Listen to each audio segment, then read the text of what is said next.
Gold Coast is always known to be only lifestyle. However, I can definitely feel as though there's been a lot of money that's been put into the manufacturing and commercial sector and industrial sector of the Gold Coast. And I guess that's part of the reason Simtech definitely want to stay here.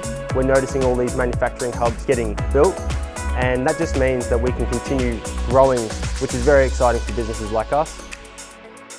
Simtech designs, manufactures and installs some of the world's largest LED displays. We specialise in custom and bespoke LED designs, and we install globally, mainly for casinos and gaming. However, we are diversifying into new commercial and retail markets. Simtech are always creating new innovations and new products. We're working on new LED and visual displays all the time, but also back-end systems, the content management systems and new animations to stand out our product from other competitors too. Some of our new stuff includes 3D technology, transparent LED, as well as outdoor systems, easy installs and everything there in between.